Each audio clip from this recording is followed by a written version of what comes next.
You blow up my line all the same, so tell me what's up. Think you gon' play me, just know that I'm not one of them. Feel like I don't know you, don't come around, no invaders them. It's your boy Noto back in these YouTube streets because your boy won't miss a beat. Today's video we're going to discuss body game. Your presence is undeniable. The reason you will face hate when you become more attractive is because of that. But anyway, whenever you practice the body game, bro, your presence is undeniable, bro. It's undeniable. Whenever you have an above average level physique, your presence is undeniable. They can't deny your presence.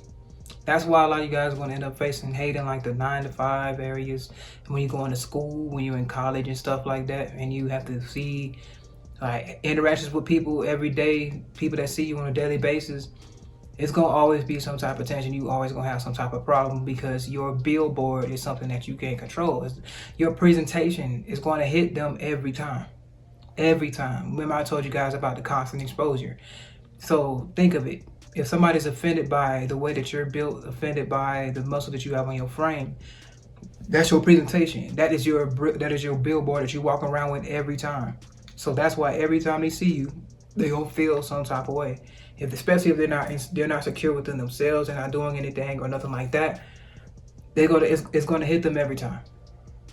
It's going to hit them every single time, back to back.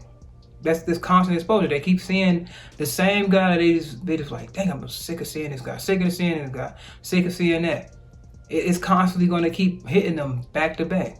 Your presence is undeniable, bro. Whenever you have a physique that stands out, people just can't deny your presence, bro. They can't deny it. They'll try to act like it ain't there.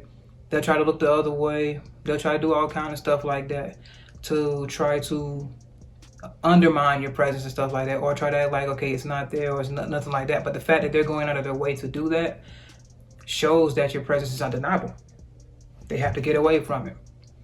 It just is what it is. It's just like people are going to have a whole bunch of tactics that they use in response to your undeniable presence. Especially when you're practicing the body game, bro, and you got that above average level physique and you actually put in the time to it and you actually stand out, like for real, stand out. Yeah, it's undeniable. It's undeniable. So you're going to face hate, you're going to face admiration. It's usually going to be on one of those two fronts, bro. It's usually going to be one of those two. You're either going to face the hate or you're going to either face admiration. It really ain't no in between with that. When you look at that, like especially from my experience, you're not going to really have one that's in between, none of that. Because even if you feel like it's in between, they cool with you one day and they on some BS the next day, they really just hate us. And they just really just hate us at the end of the day. That's what I've noticed. Even though I've tried to give guys like the benefit of the doubt, like to try to leave it alone, but okay, maybe they're having a bad day and all that, bro. It's no. Like I've told you guys before, as soon as they exhibit the hate one time and I see it and I know what it is, I already classify them in that category because it just never goes back. Especially if you see them all the time. So if you catch the guys at work that end up looking at you and just always giving you that mug or whatever, you wearing something, or try to pick at you for wearing something that accentuates your physique or something like that, always pay attention to that. Always pay attention to that. Never let that slip by the wayside. Don't ever just let it go and think, oh, they just playing. No, that's some hating shit, and you got to take that in account in advance because it's always, if they always saying something about your physique, I see this, or I'm trying to get like this, like too, like bro, hate is just gonna be hate, bro. It's gonna be hate. It comes in different forms. It comes in disguises and stuff like that. It's because your presence is so undeniable that they gotta keep saying something about your physique. Like you literally can just be chilling there, and they're gonna come and ask you like fitness questions or try to make fun or poke fun. It might be people that might come and be like, oh man, how you get this way? What do you eat? Or what kind of protein you do? Like you can tell when you have an above average level physique if people are always asking you questions about fitness. It just is what it is. And it's not like something like, are you better than them? They just understand and they can see your results. That's why your presence is undeniable. That's why it's undeniable. Your work is showed at 24/7. Yes, your body. You have to take your body everywhere you go. So if your billboard shows that you've taken care of it, and you've built muscle, and you've built a good frame, people are going to see that. So they're gonna come and ask you questions about fitness all the time.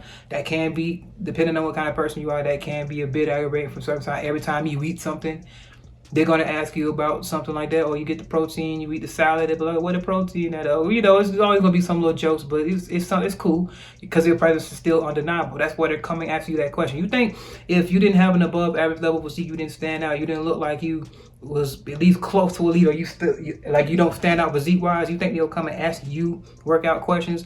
They'll come ask you any questions about fitness, anything? I've never seen nobody else get questions like about fitness like in front of my face like the way I do. Not saying that nobody else is not getting them, and I'm talking about like in the vicinity. Like I've never like sat there and watched somebody get questioned about fitness.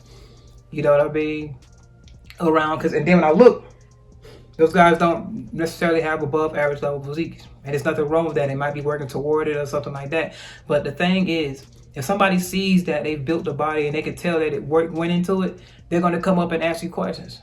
It is plain and simple. They're going to come up and they want to know something about it, or they want to be around it. They want to talk. They're inspired by it. There's people that really are inspired by it. So that's why, yeah, your presence is undeniable on both ends of the spectrum when it comes to people that admire it, want to know about things, maybe want to start a journey of their own. I love stuff like that.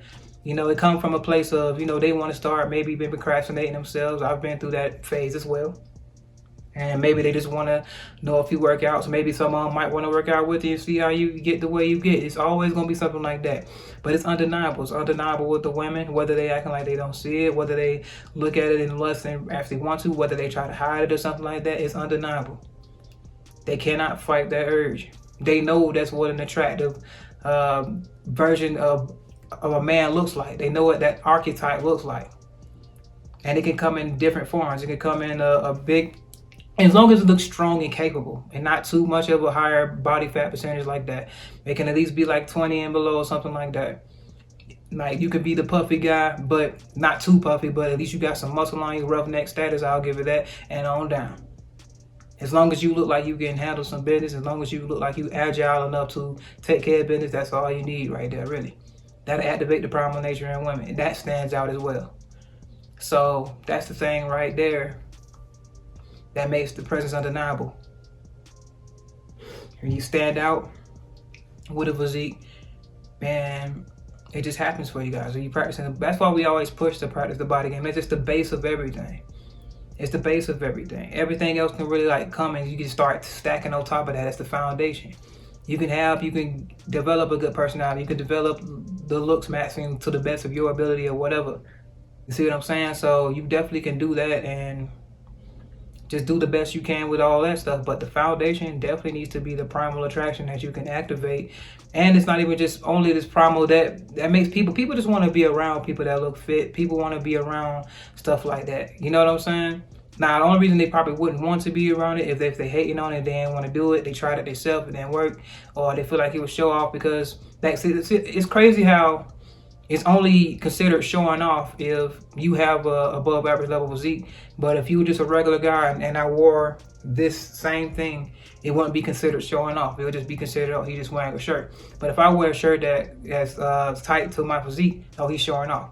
Or if a regular guy wears, that we have a regular average level physique, wore a tank top, oh, you're just wearing a tank top. If somebody with an above average level physique like me wear a tank top, he's showing off. You see what I'm saying? You see the double standards there? But your presence is undeniable. You see what I mean? So that's why you're going to be under the microscope. That's why people are going to look and judge you more because you actually do stand out. They're not going to do that to somebody that's regular. So they're going to do that to something that's average. It's just plain and simple. If you're facing that type of stuff, you're not average. You don't have an average level physique. You're just not. People are not going to act like that around somebody that's not average. It's not shaking their center. It's not making them it's not making them uncomfortable. You see what I'm saying? It's not shaking them in any sort of way. Maybe whether it's admiration or hate. So they have no reason to say something if it's just an average level physique and an average guy that's wearing a tank top. It's not shaking them. It's not doing anything to the environment like that. But to somebody that's standing out and have like a physique that took years to build, and they know it. They know time going to that. Because a lot of them didn't try it and never really worked out because they didn't have the patience to get building the muscle and all that stuff like that and go through the discipline and all that stuff it takes to obtain physiques like these. So it'd be admiration and hate at the same time. So you just never know what you're facing. But just know that whenever you have an above average level physique, bro, your presence is undeniable. Undeniable. They cannot deny your presence. They can try all they want to. They can act like, oh, he's not there, or he's not, oh yeah, whatever. That's fine. That's fine. And you're not entitled to any attention either. You're not entitled. It's just what comes with the territory. It's not that common, especially within the US where the obesity rate is going up and stuff like that. It's becoming a lot less common for people to be in shape. A lot of people are starting to jump on the wave, but when they figure out how hard it is and how long it actually takes and the discipline it actually takes and the accountability that you have to take, that you have to accept, you have to take the accountability in order to really like make yourself better and be like, okay, I actually need to work on this. A lot of people don't like to do that. People don't like to do hard things. See what I mean? People want results next week or by the summer and stuff like that, and ain't never built no basis of muscle. See, people are like years away from their actual physique, and the thing is, they want it right now. When they figure out that they really can't get it right then and there, then they want to quit, and then everybody else they see with that physique, now they're on the chopping block because they tried it and it didn't work for them, and now they're looking at me mad because they got the results that they want. It's plain and simple. And people look at me and be like, how long it took for you to get this way? I've been working out for 5 to 6 years, seriously. But over a course of about 8 years, I've been doing it like off and on those first couple years. But I really got serious around these last 3 years type deal. So it's like a combination of all that. So when they figure out how long it really takes and the years it takes and the maturity of the muscle that you get, and they want the same thing and even like less than a fraction of the time, that's crazy. So you end up facing a lot for that because people just don't want to take accountability. They don't have any patience or none of that stuff like that. They want things next week, results right then and there, and all that stuff. They don't know what it takes, the discipline it takes, the hard work that it takes to build muscle. Building muscle is hard. It is hard. You literally have to force your body to, you have to force yourself to build muscle. Your body has to respond to like, okay, this is the pressure. I need to build muscle so I can deal with this threat that I've been imposed, which is the resistance training. Your body's getting stronger to be able to deal with the weights and the stress that you're putting it under. And that takes pressure, that takes hard work. You have to force yourself. You have to strain yourself, and you have to push yourself. As you literally have to force yourself to be like that. So people don't like to do hard things. And that's what it is. And people, that's another reason why your presence is undeniable when you have an above average level physique and you practice in the body game. Shout out to Ron Wills. And in different aspects, people have respect for it. You're just undeniable. You're standing out. They know the work it took. They know how much you do. That's why they always asking you the fitness questions. That's why they always asking you and consulting you with stuff and coming to you back to back. Always talking about you, but oh, it could be, you know, it's always going to be something along the lines of your body. And that's just what comes with the territory, because you're not average. It is just what it is. It's not boasting, it's not bragging, it's not nothing like that. It's just in response to what's being presented. If something is being presented that actually takes hard work, and people know that it takes hard work, and it stands out, you are by definition above average. It just is what it is. So anyway, that's why your presence is undeniable, and it makes you more attractive when you practice the body game. It's your boy Noto back in the YouTube streets because your boy won't miss a beat. I'm out. I'm chillin', I really ain't worried about niggas. I promise I keep it a Kuna Matata. Even though niggas be looking and sounding like me, that boy Morris said I'm not the father. Swear I'm a dog, get vicious when I'm irritated. I might need a shock on my collar. Don't got a filter, just keep it straightforward. I play my position, Andre Iguodala. Ain't no exposing me, I get in D, hit a ovary. Don't even go down that road with me. And if a chicken obsessed, I don't need it. I want that Miss Parker with Professor Ogilvy. Bitch ain't no testing me, none of these bitches be stressing me. Capping like they got the best of me. If she go off and get with another man, really she still gon' be thinking about sexing me. Done with these bitches, let's get to the paper. One piece of the pie, still out on the merit. Chasing that money, Coyote Road Runner, ain't doing no talking, just like Tom and Jerry. Ain't no beef or no drama, it won't make no money to me, it's just unnecessary. But if I'm pushed, I'm gon' have to crash out on a nigga, and then I'ma call up as Gary.